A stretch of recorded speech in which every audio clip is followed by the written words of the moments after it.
Welcome to Vihari news. నేను సుధా. బులెటిన్ల ముందుగా headlines. భక్తి పారవస్యంలో ప్రధాని నరేంద్ర మోడీ.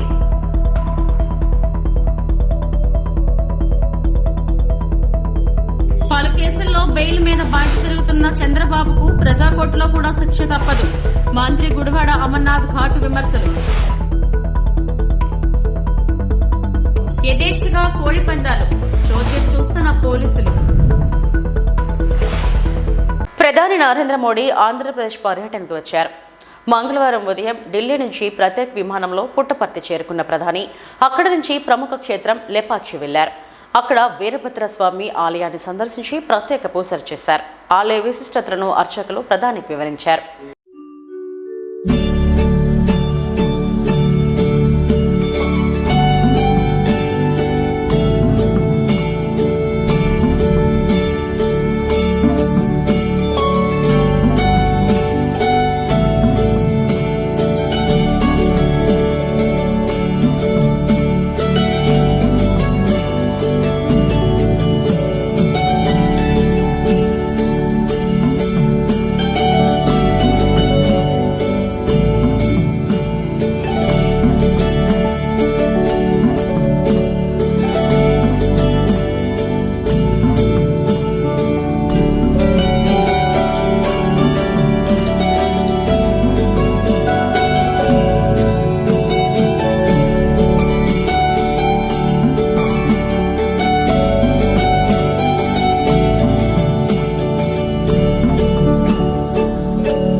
బిఆర్ అంబేద్కర్ స్మృతివనం బలహీన వర్గాల కోసం పనిచేసే భవిష్యత్ తరాల గుర్తుకి స్ఫూర్తి నిదర్శనం. 19న సమతా మహాసభ, 20 నుంచి బహిరంగ సభ. ఎంపీ విజయసాయిరెడ్డి 1.25 లక్షల మంది వస్తారని అంచనా. సాయంత్రం మహాసభల అనంతరం లేజర్ షో ఉంటుంది. ఆడిటోరియం, లైబ్రరీ, పార్క్తో భవిష్యత్తులో స్మృతివనం పర్యాటక కేంద్రంగా మారుతుంది. 400 కోట్ల వ్యయంతో నిర్మిస్తున్న ఈ వనంలో 206 అడుగులు అంబేద్కర్ విగ్రహం ఆవిష్కరించబడుతుంది. వాళ్ళు పాటించేటటువంటి వాళ్ళు ప్రతి ఒక్కరూ కూడా కులాలకు మతాలకు అతీతంగా ఈ యొక్క సమావేశానికి విచ్చేయడం జరుగుతుంది. మేము వాళ్ళు స్వచ్ఛందంగా వస్తున్నారు. వాళ్ళందరూ కూడా ఇంచుమించు 1,00,000 పైచిలకు ఇక్కడ విజయవాడలో అంతమంది ప్రజలు పార్టిసిపెంట్స్ అనే పట్టరు కాబట్టి 1,00,000కి 1,20,000కి పరిమితం చేయాలి అన్నటువంటి ఉద్దేశంతో ఈ యొక్క కార్యక్రమాన్ని రూపొందించడం జరిగింది. సాయంకాలం 6 గంటలకి డ్రోన్ షో కానీ లేజర్ షో కానీ ఇక్కడ ఉంటాయి. ఈ యొక్క భవిష్యత్తులో ఈ యొక్క ప్రాంగణం ఒక పర్యాటక కేంద్రంగా రూపొందుతుంది అన్నటువంటి దానిలో సందేహం లేదు. లైబ్రరీ కానీ, లోపల ఆడిటోరియం కానీ, వెనకాల కన్వెన్షన్ సెంటర్ కానీ, మ్యూజియం కానీ ఇవన్నీ కూడా ఒక పర్యాటక కేంద్రంగా భవిష్యత్తులో రూపుదిద్దుకుంటుంది అన్నటువంటి విషయంలో సందేహం లేదని తెలియజేసుకుంటూ సెలవు తీసుకుంటా ఉన్నాను. పలు కేసుల్లో బెయిల్ మీద బయట తిరుగుతున్న దొంగ చంద్రబాబుకు ప్రజా కోర్టులో కూడా శిక్ష తప్పదని మంత్రి గుడివాడ అమర్నాథ్ ఘాటు విమర్శలు చేశారు. స్కిల్ స్కామ్ కేసులో సుప్రీంకోర్టు తీర్పులపై అమర్నాథ్ స్పందించారు. చంద్రబాబుకు సుప్రీంకోర్టులో ఎలాంటి ఊరట లభించలేదన్నారు. మంత్రి అమర్నాథ్ మీడియాతో మాట్లాడుతూ ఎల్లో మీడియా చంద్రబాబుకు ఊరట లభించిందంటూ తప్పుడు ప్రచారం చేస్తున్నాయి. సుప్రీంకోర్టులో చంద్రబాబు ఎలాంటి ఊరట లభించలేదు. 17A అమల్లోకి రాకముందు ఉన్న case skill development scam case. ఈ కేసులో వాళ్ళు ఎక్కడా తప్పు చేయలేదని చంద్రబాబు మాట్లాడటం లేదు. తాను అవినీతికి పాల్పడలేదని చంద్రబాబు చెప్పడం లేదు అని అన్నారు. రిమాండ్కు వెళ్ళి ఈరోజు బెయిల్ మీద తిరుగుతూ ఉన్నారు. ఈరోజు ఏదో మంచి జరిగిపోయి కేసు కొట్టేసినట్టు టీవీ ఛానల్స్ కొన్ని వాళ్ళ ఎల్లో మీడియా చూపిస్తూ ఉంది. అసలు ఏమీ లేనట్టు చంద్రబాబు నాయుడు గారు కడిగిన ముత్యంలా బయటకు వచ్చేసినట్టు, అసలు ఇచ్చినటువంటి అసలు వేసినటువంటి కేసు ఏంటి, వారు చెప్పినటువంటి న్యాయస్థానం చెప్పినటువంటి మాట ఏంటి, ఎక్కడా కూడా సంబంధం లేకుండా వారు వాళ్ళ తాలూకా వాదన చూస్తూ ఉంటే చాలా అన్యాయంగా అక్రమంగా ప్రజల్ని తప్పుదోవ పట్టించేటువంటి ప్రయత్నం చేస్తూ ఉన్నారు. చంద్రబాబు నాయుడికి చేతికి పడినటువంటి సంఖ్యలు కానీ, ఆయన మీద పడినటువంటి ఈ అవినీతి మచ్చ కానీ ఆయన నిరూపించుకోవాల్సి ముందుకొచ్చి చెప్పానండి. న్యాయస్థానం ముందు నేను నిలబడి చెప్తాను, బోల్లో నిలబడి నేను తప్పు చేయలేదనేటువంటి మాట చెప్తాననేటువంటి మాట ఈ రోజు వరకు గడిచినటువంటి 4-5 నెలలుగా ఆయన మీద కేసు ఇదంతా కూడా నడుస్తుంది. ఈ రోజు వరకు ఎక్కడ మాట్లాడు దాని మీద ఎక్కడ చెప్పండి, నేను తప్పు చేయలేదనేటువంటి మాట చెప్పడు ఎక్కడ. వీటన్నిటికన్నా మించి రేపు ప్రజల ముందు ప్రజాక్షేత్రంలో ప్రజలు నిర్ణయిస్తారు. సరే, న్యాయస్థానం ఈ ప్రొసీజర్స్ ఈ చట్టాలు మనకున్నటువంటి ప్రక్రియలు ఇవన్నీ సాగుతూ ఉంటాయి. ఎండ్ ఆఫ్ ది డే ప్రజలు చంద్రబాబు నాయుడు చేసినటువంటి తప్పుని గమనిస్తూ ఉన్నారు. తప్పకుండా ప్రజాకోర్టులో మరొకసారి శిక్ష పడేటువంటి పరిస్థితి దగ్గరలో ఉంది అనేటువంటి మాట ఈ సందర్భంగా మీ ద్వారా మరొకసారి తెలియజేస్తా ఉన్నా.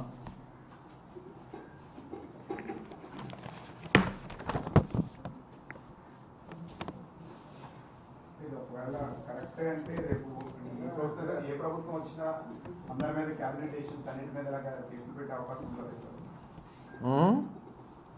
ఒకవేళ దీన్ని సుప్రీంకోర్టు సమర్థిస్తే భవిష్యత్తులో అన్ని ప్రభుత్వాలు ఏ ప్రభుత్వం అంటే ఇప్పుడు మీరు అనేది ఏంటంటే ఏబిఎన్ చెప్పేది ఏంటంటే క్యాబినెట్లో చేసినటువంటి నిర్ణయాన్ని చంద్రబాబు నాయుడు గారు అమలు చేశారు, సో దాన్ని మీరు తప్పుపడుతున్నారు అనేటువంటి అభిప్రాయాన్ని మీరు వ్యక్తపరుస్తున్నారు. అలా క్యాబినెట్లో వారు పెట్టినటువంటి దానికి స్కిల్ స్కామ్లో జరిగినటువంటి ప్రక్రియకి ఎక్కడ కూడా సంబంధం లేదు. టోటల్గా డీవియేట్ చేసినటువంటి కార్యక్రమం చేశారనేటువంటిదే మేము ప్రభుత్వంలో ఉన్నటువంటి మా దగ్గర ఉన్నటువంటి రుజువులతో సహా అనేక సందర్భాల్లో చెప్పాం. స్కిల్ డెవలప్మెంట్ కార్పొరేషన్ అనేటువంటిది అలా ఆ మేధావి అయితే ఆ జనరల్ సెక్రటరీ, ఆ పార్టీ జాతీయ ప్రధాన కార్యదర్శి ఆ మేధావి అంటాడు. అసలు కార్పొరేషన్కి సంబంధించి అసలు క్యాబినెట్కి కానీ లేదా మంత్రులకు కానీ అసలు అలా ఆ ప్రొసీజరే ఉండదు. అసలు వాళ్ళ దాని ప్రకారం ప్రొసీజర్ ప్రకారం వాళ్ళ ఫైల్ కూడా రావన్నటువంటి మాట చెప్తా ఉన్నాడు. ఆయన మంత్రిగా పనిచేశాడు, 2.5 సంవత్సరాలు మంత్రిగా పనిచేశాడు ఆయన. సరే, ఇంటర్నేషనల్ థీమ్తో భారీ ఎత్తున మెరైన్ పార్క్ ఎగ్జిబిషన్ను ఈ నెల 16 నుండి నిర్వహిస్తున్నామని నిర్వాహకులు రాజారెడ్డి తెలిపారు. బీచ్ రోడ్లోని సబ్మెరైన్ ఎదురుగా పోలీస్ మెస్ వెనుక ఉన్న ఏయూ గ్రౌండ్స్లో మంగళవారం నుండి జరిగే ఎగ్జిబిషన్స్లో ఎన్నో ప్రత్యేకతలు ఉన్నాయని వెల్లడించారు. ఎగ్జిబిషన్ వేదిక వద్ద మీడియాతో మాట్లాడారు.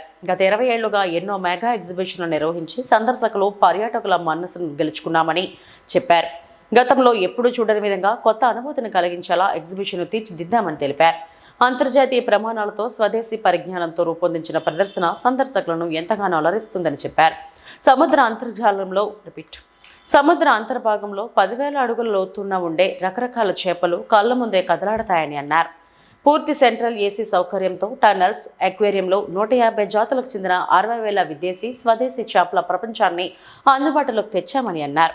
ఈ ఏడాది ప్రత్యేకంగా ఎగ్జాటిక్ బర్డ్ పెట్ షో సందర్శకులను మంత్రముగ్ధులను చేస్తుందన్నారు. 150 రకాల విదేశీ పక్షులు, పెంపుడు జంతువులు, ఫ్రెండ్లీ స్నేక్స్ సరికొత్త ఆనందాన్ని ఇస్తాయని చెప్పారు.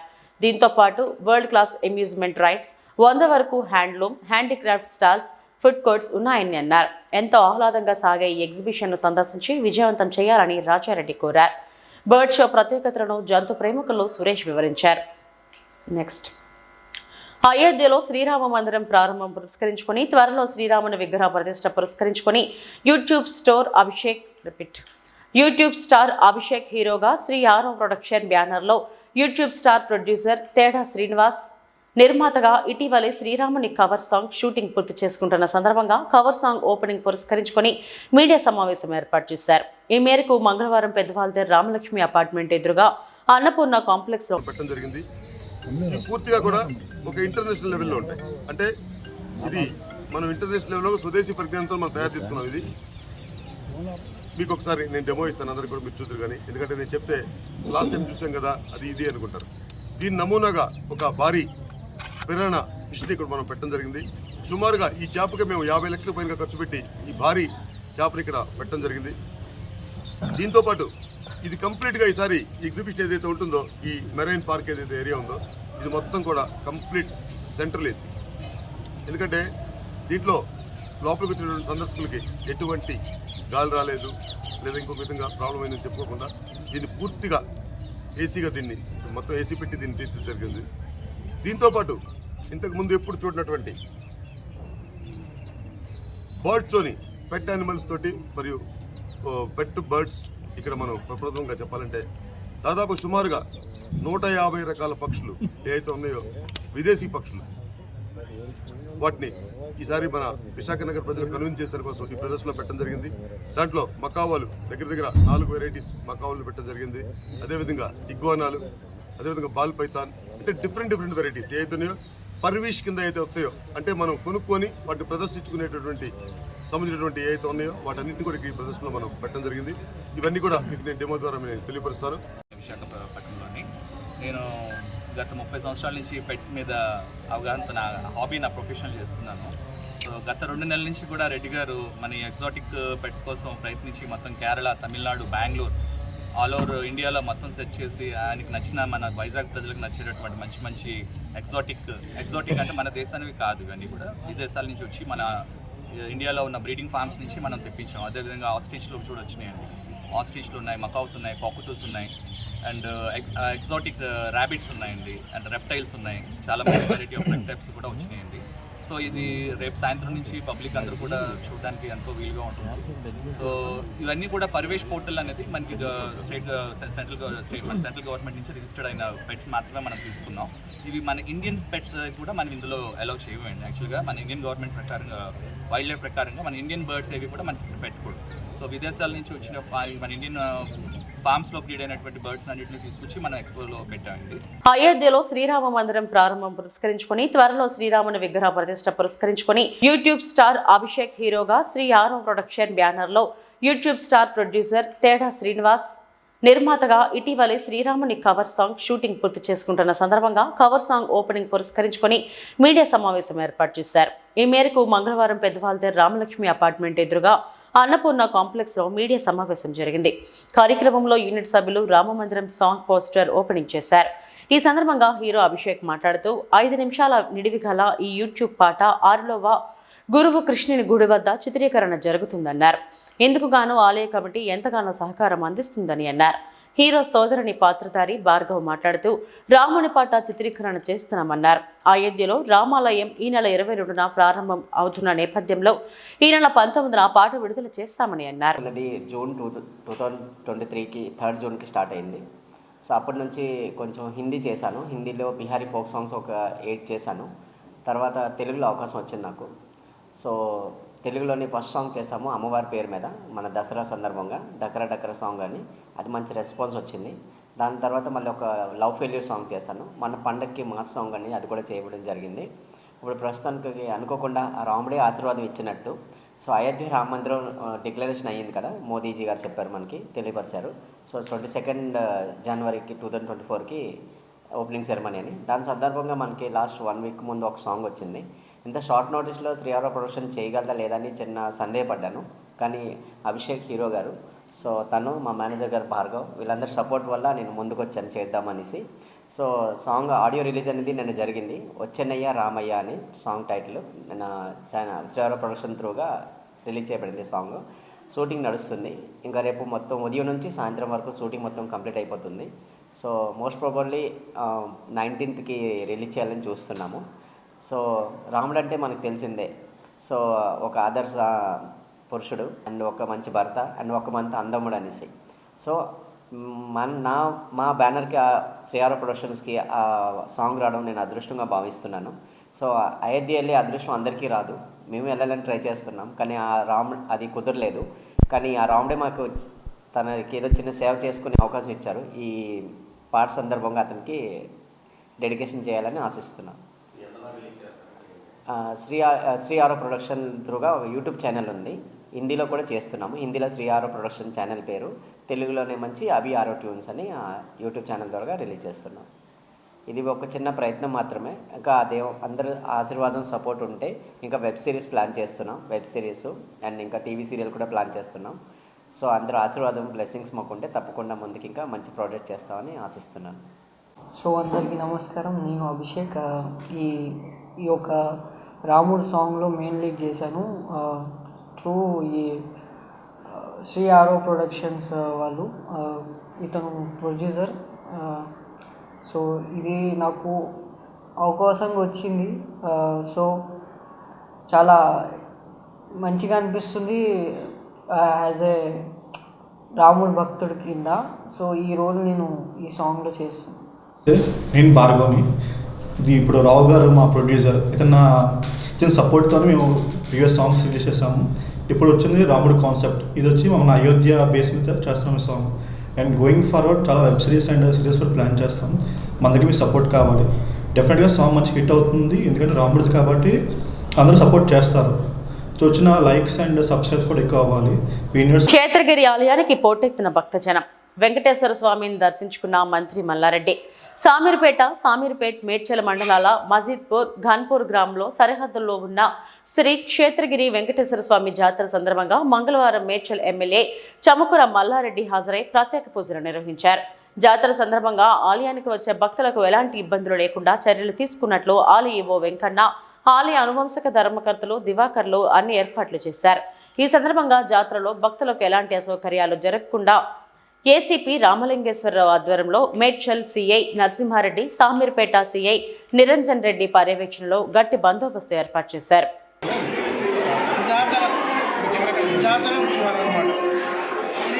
తేదీ 16/1/24 మంగళవారం రోజున కనుమపడ్డం రోజు జాతర ఇది అనమాట. అంగరంగ వైభవంగా బాగా జరుగుతుంది. ఇప్పటికీ ఒక 8,000 మంది వచ్చారు. సాయంత్రం వరకు కనుమపడ్డారు. 65,000 నుంచి 70,000 మంది వరకు రావచ్చని అంచనా.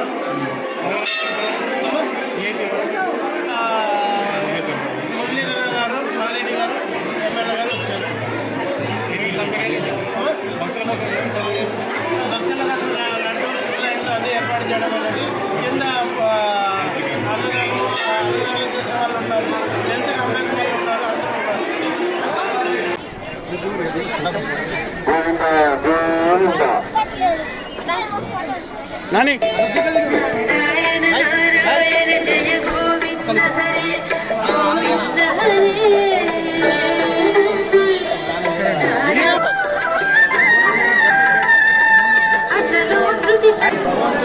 ఏడుకొండల వారి దగ్గర ఏది మొక్కినా అన్నీ కూడా మంచిగా అన్నీ కూడా ఆయన ఆశీర్వాదం ఉంటుంది. స్వయం కూడా గోవిందా గోవిందా.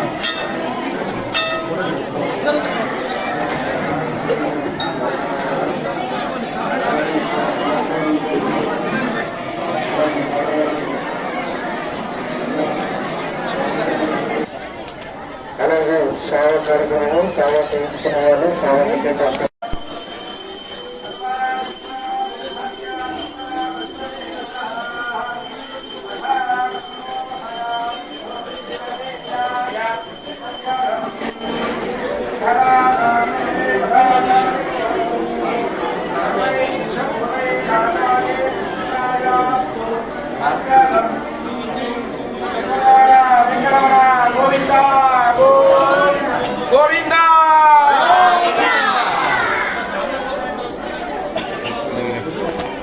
క్షేత్రగిరి గోవిందా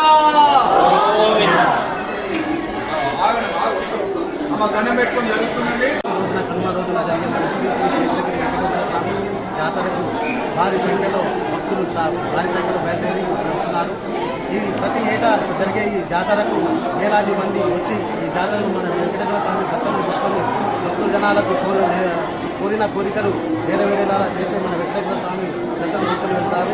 చుట్టుపక్కల నుండి మండలాల నుండి జిల్లాల నుండి వచ్చి చాలామంది లక్షల మంది భక్తులు ఈ జాతర విచ్చేసి ఘన విజయంగా సాధిస్తారు.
విశాఖ ఏయూ గ్రౌండ్స్ లో జీవీఎల్ సంక్రాంతి సంబరాలలో భాగంగా ఘనంగా భోగి మంటల కార్యక్రమం నిర్వహించారు. ఈ సందర్భంగానే బీజేపీ ఎంపీ జీవీఎల్ నరసింహరావు ఎంతో ఘనంగా 12వ తేదీ నుండి 15వ తేదీ వరకు నిర్వహిస్తున్న జీవీఎల్ మహా సంక్రాంతి సంబరాలు భోగి పర్వదినాన్ని పురస్కరించుకొని ప్రముఖ నటుడు సాయి కుమార్ తో కలిసి గంగరెద్దుల సందడి, హరిదాసుల కీర్తనలు, గిరిజన సాంప్రదాయ దింసా నృత్యం, సాంప్రదాయ మేళతాళాలు, రంగుల రంగవల్లులతో వీటి నడుమ ఆవు పిడకలతో భోగి మంట వేయడం జరిగింది.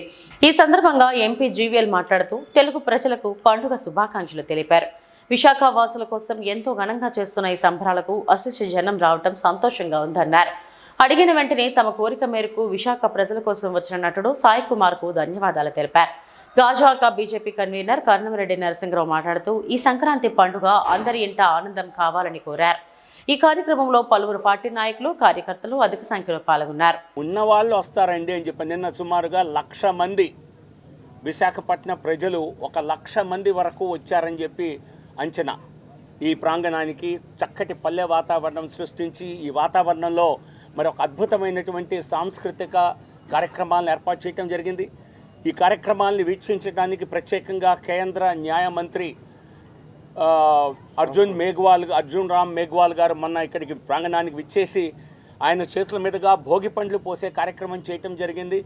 ఆయన మన యొక్క సంప్రదాయాన్ని చూసి మంత్రముగ్ధుడై ఇటువంటి సంప్రదాయం నేను ఇంకా ఎక్కడా చూడలేదని చెప్పి వారు ఆయన కల్చర్లో మినిస్టర్ ఆఫ్ స్టేట్గా కూడా ఉన్నారు. కేంద్రంలో సాంస్కృతిక శాఖ సహాయక మంత్రిగా ఆయన ఇటువంటి కితాబ్ ఇవ్వటం జరిగింది.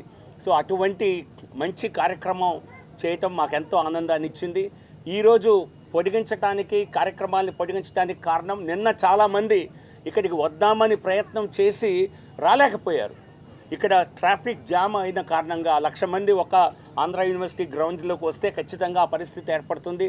సో అనేక మంది మేము రాలేకపోయాం, బాగా జరిగిందని తెలుసుకున్నామంటే వారి కోసం ఈరోజు కూడా ఈ కార్యక్రమాన్ని పొడిగించడం జరిగింది. ఈరోజు సాయంత్రం కూడా అత్యద్భుతమైనటువంటి సాంస్కృతిక కార్యక్రమాలు, సంప్రదాయ నృత్యాలు మరి అందరినీ మైమరిపించేలా ఏర్పాటు చేయడం జరిగింది. ఈరోజు కార్యక్రమాలను వీక్షించడానికి సుమారు కనీసం 5 నుంచి 10 మంది పార్లమెంటు సభ్యులు ఈరోజు ఇక్కడ ఈ ప్రాంగణానికి సుమారు 5:30 గంటల నుంచి బహుశా 7-8 వరకు ఇక్కడ ఉండే అవకాశం ఉంది. కనీసం 5, 10-12 మంది వచ్చిన ఆశ్చర్యం లేదు. అంతమంది నుంచి నాకు ఆల్రెడీ కన్ఫర్మేషన్స్ ఉన్నాయి. ఇది కాకుండా అనేక మంది ప్రముఖులు, నేను జిల్లా అధికారులను కూడా ఆహ్వానించడం జరిగింది. కమిషనర్ ఆఫ్ పోలీస్ కూడా వస్తానని నాకు ఉదయమే కన్ఫర్మ్ చేశారు. సో ఇతర అధికారులను కూడా మళ్ళీ పిలిచే ప్రయత్నం చేస్తాను. ఎందుకంటే ఇది రాజకీయాలకు అతీతంగా, దీనిలో రాజకీయం ఎక్కడా లేదు. అందుకే కొంతమంది ఎందుకు మీరు పార్టీ పరంగా చేయట్లేదంటే, పార్టీ పరంగా చేసేది పండుగ, ఇది పండుగ కాదు. అయోధ్య. ఈ వార్తలు ఇంతటితో సమాప్తం. నమస్తే.